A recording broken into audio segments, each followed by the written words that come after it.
गाय, इसीलिए इनको माता कहते हैं, ये भी माँ है।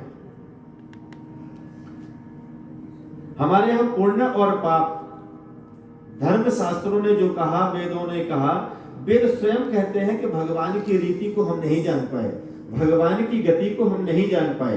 वो बार बार नेति नेति कह के और भगवान को प्रणाम करके चारों वेद चले जाते हैं। जब वेद भगवान के क्रियाकलाप को नहीं जान सके, अन्य कोई क्या जाने। हम लोग तो उन वेदों का, उन शास्त्रों का अनुसरण करते हैं, अनुकरण करते हैं।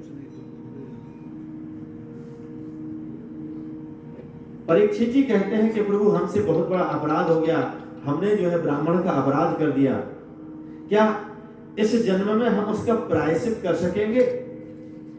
उन्होंने कहा राजन आप चिंता ना करें, इस धर्म शास्त्रों में हर संज्ञा की व्यवस्था है, हर पाप की, हर पुण्य की। अगर आपके द्वारा ब्राह्मण का अपमान हुआ है तो आप यहाँ बैठकर जो कथा का श्रवण कर रहे हैं, आपने राज्य को त्याग दिया है।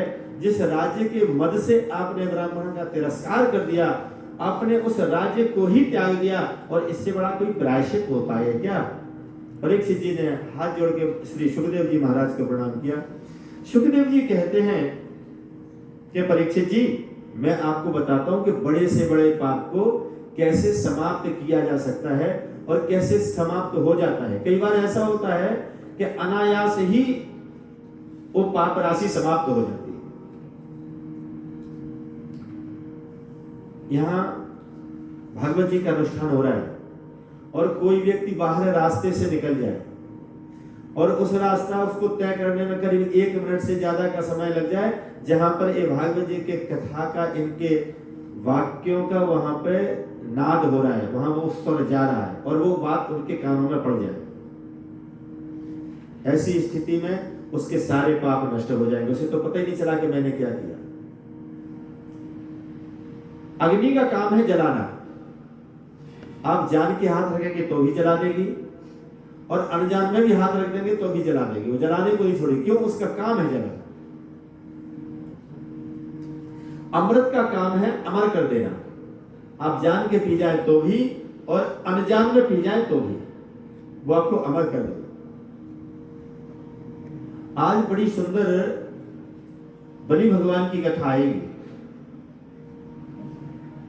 बलि महाराज पूर्व जन्म में भी राजा ही थे। एक समय वो अपनी प्रेयसी से मिलने के लिए जा रहे थे, हाथ में सुंदर गजरा लिया हुआ था और खाने के लिए मिठाई ली थी। रिमझिम पानी पड़ रहा था, जैसे कल पड़ रहा था। रास्ते में कहीं फिसल गया, गिर गया तो उस गजरे में मिट्टी लग गई। उसने कहा ये गजरा मेरे काम का नहीं रहा। आगे बढ़ा तो मंदिर था कहीं, उसने कहा छोड़ देते हैं, ये मंदिर में गजरा दे देते हैं। वो गजरा मंदिर में दे दिया, वो मिठाई मंदिर में दे दी।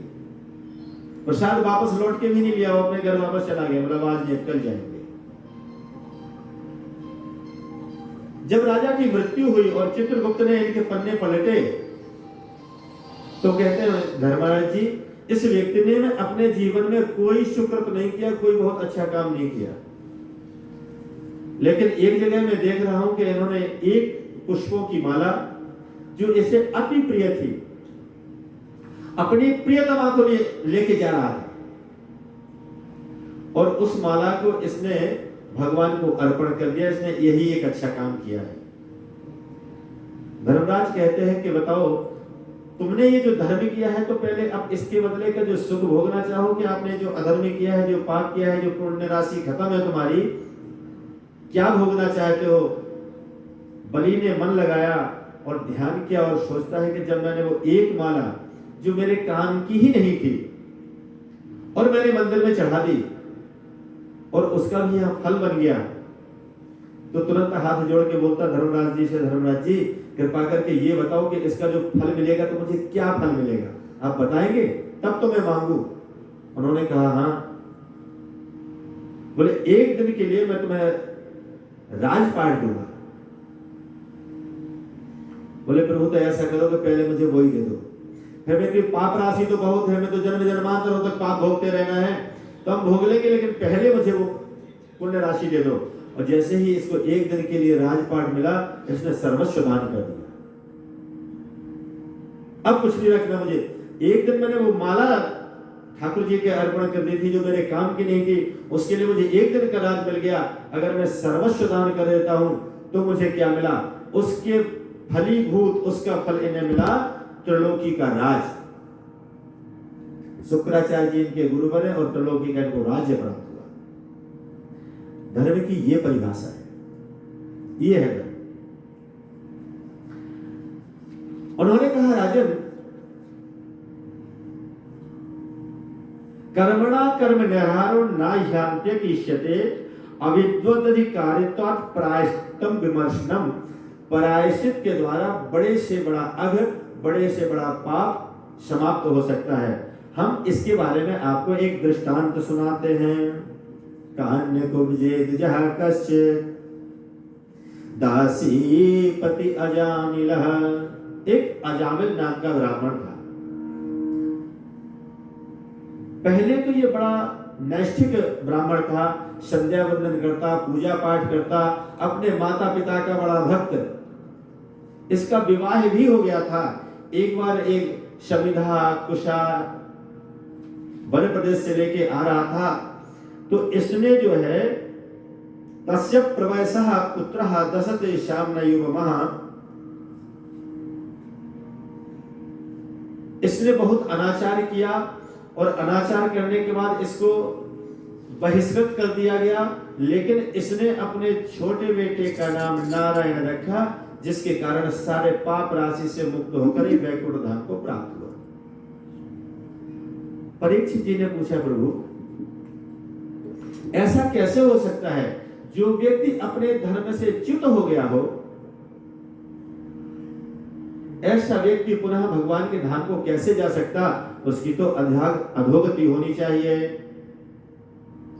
सुखदेव जी महाराज कहते हैं कि इस ब्राह्मण ने एक बार वन प्रदेश से आते हुए तस्य वेश्या कुसंगेन, एक मदमस्त मदिरा पान की उस वेश्या को देखा और उसके ऊपर आकर्षित हो गया। अपनी विवाहिता पत्नी को त्याग दिया, माता पिता की सेवा छोड़ दी और उस वेश्या को लेके अपने घर में आ गया। माता पिता ने बहिष्कृत करके उसको घर से निकाल दिया। नगर के बाहर एक सुंदर घर का निर्माण किया और उसके साथ रहने लगा। 9 बच्चे पैदा किए। धर्म को त्याग दिया, उसके साथ रहता, शिकार खेलता, बड़े बड़े बनेले पशुओं को मार के आता, आके खेलता। जो स्वयं प्रातः काल उठकर भगवान का भजन करता, संध्या वंदन करता, संपूर्ण ब्राह्मणत्व को त्याग दिया, तिलक लगाना छोड़ दिया। ऐसा दुराचारी अजामिल अपनी पत्नी के साथ बड़ा अवसर था। एक दिन की बात,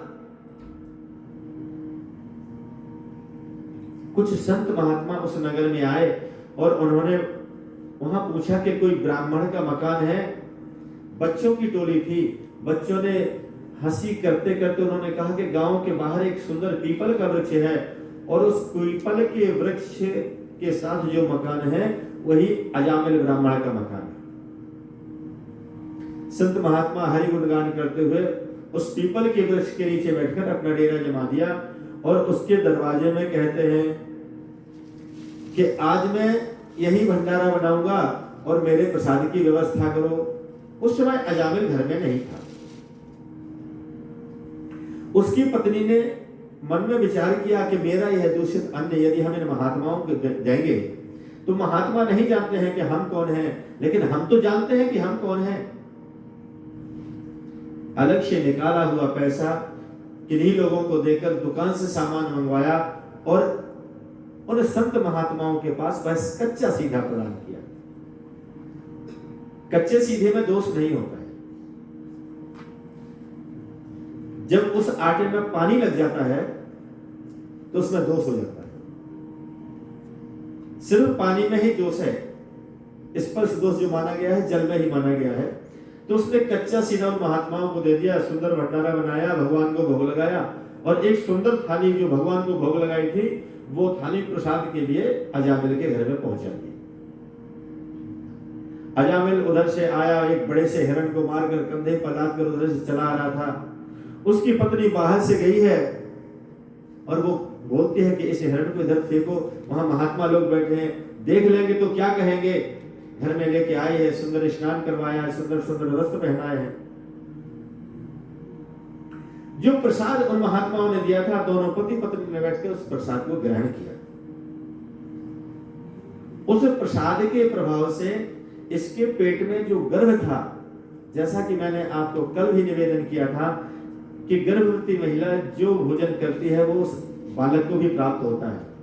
एक ठाकुर जी का प्रसाद जब इन्होंने पाया तो उस बालक को भी वह प्रसाद प्राप्त हुआ, तो उस बालक को उदर में ही सद्बुद्धि प्राप्त हो गई। प्रातः काल हुआ, वह महात्मा लोग कहते हैं कि बेटी अब हम तो जा रहे हैं, हमारा काम हो गया, रात्रि निर्वाह करनी थी, वो आप लोगों के सामने इस वृक्ष की कृपा से मैंने पूर्ण की। लेकिन बेटी हम देख पा रहे हैं कि आपके उदर में एक बालक है और बालक ही है। बेटी एक काम करना, इस बालक का नाम आप नारायण रखना। आपके इन बच्चों का क्या नाम है सो हम नहीं जानते, लेकिन इस बालक का नाम आप नारायण रख देना। उसने हाथ जोड़े, महात्माओं को प्रणाम किया। महात्मा लोग तो चले गए। जैसे ही समय आया और उसके जो छोटा बालक हुआ, 10वां बेटा था वो, उसका नाम इन्होंने नारायण रख दिया। पिता दो बेटों से प्यार करता है, या तो बड़े बेटे से प्यार करता है या तो छोटे बेटे से प्यार करता है। इसने उदर में उन महात्माओं का जो प्रसाद पाया था, तो इसकी कांति कुछ अलौकिक थी, इसका तेज दिव्य था, सभी प्रकार के गुणों से संपन्न है। यह बालक छोटी सी उम्र में बड़ी सुंदर सुंदर बातें करता, और जब वो उस तरह की बात करता तो अजामिल को बड़ा अच्छा लगता। खेलने के लिए जब ये भोजन करने बैठता, आवाज देता, नारायण आओ मेरे साथ भोजन करो, और नारायण ऐसे ही भोजन कर लेते हैं। भगवान श्री नारायण किसी की थाली में से उठा के नहीं खाते। आपने कह दिया हे श्री नारायण आओ भोग लगाओ, वो भोग लगा के चले जाते हैं, अदृश्य हैं, आप देख नहीं सकते, लेकिन आपकी थाली को शुद्ध करके चले गए। जैसे ही उनकी नजर पड़ी उस थाली पर, वो पवित्र हो गई थाली, वो प्रसाद बन गया आपके लिए। बड़ा प्रेम करता, स्नान करने के लिए नारायण को बुलाता, वस्त्र पहनाने के लिए नारायण को बुलाता, भोजन कराने के लिए अपनी गोद में बिठा के भोजन कराता, लेकिन वो नारायण कहता है।